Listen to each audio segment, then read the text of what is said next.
In 1913, Sagnac carried out a simple experiment of passing light in opposite directions around a table and recombining them.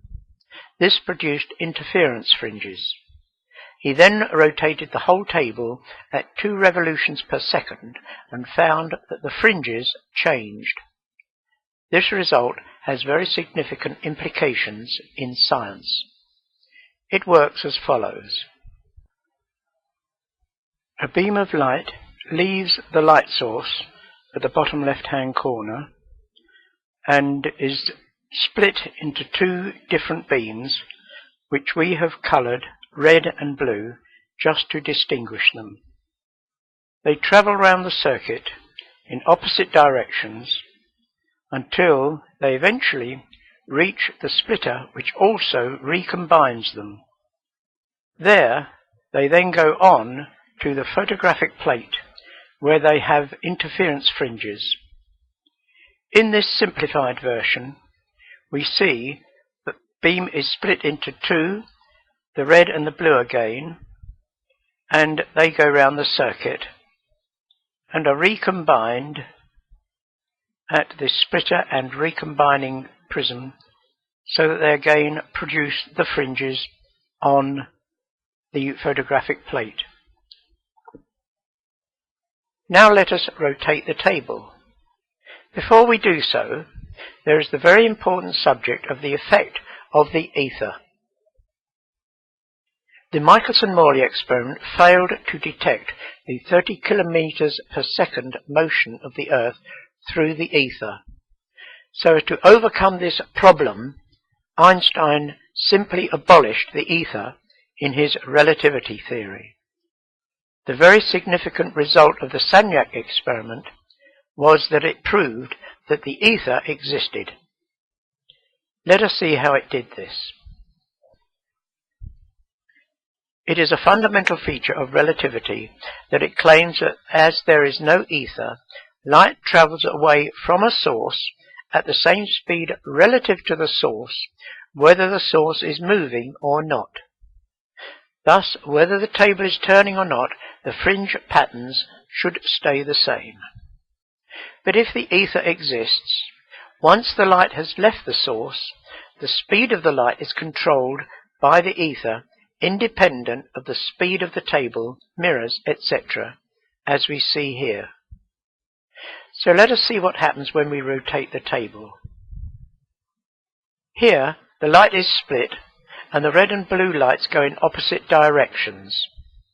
But notice that the left-hand mirror has moved around in such a direction that the distance the red light has to travel is further.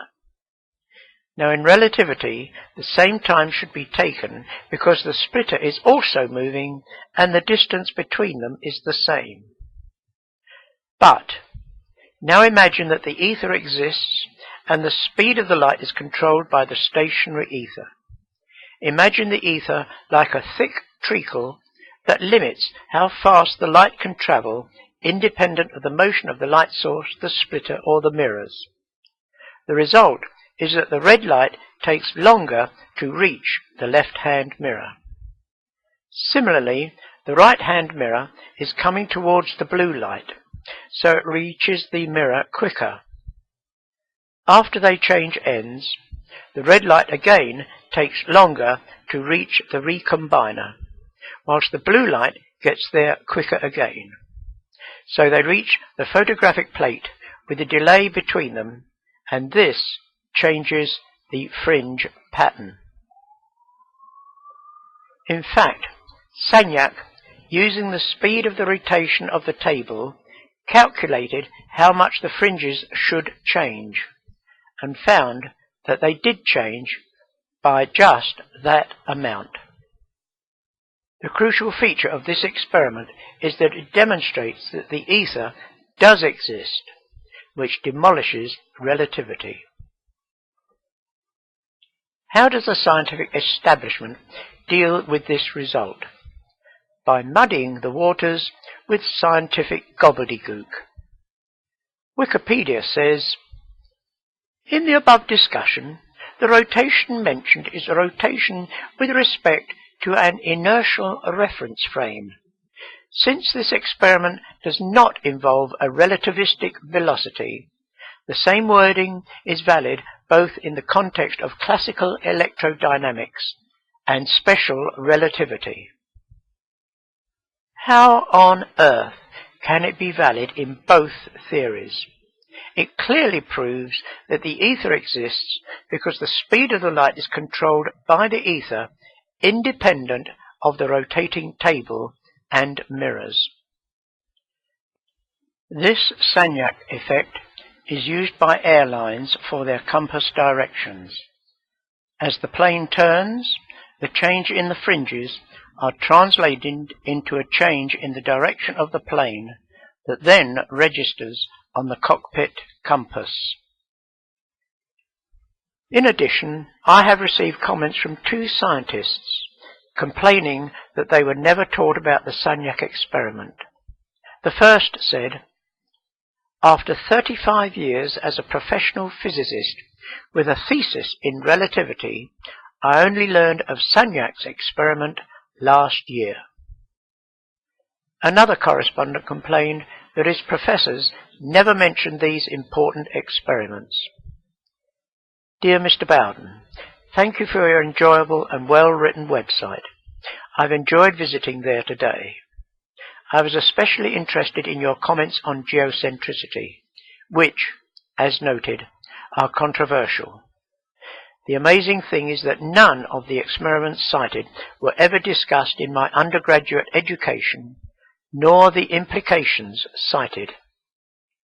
All my life I have heard the story of how Copernicus's theory came to prevail.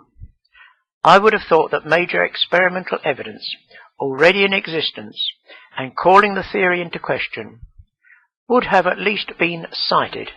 One feels cheated as a student, of course, to keep finding 25 years later these bodies of contrarian evidence that never are mentioned in the classroom unless a student has already researched the topics and brings them up. Yet again, we have the suppression of scientific evidence that supports creation and geocentricity.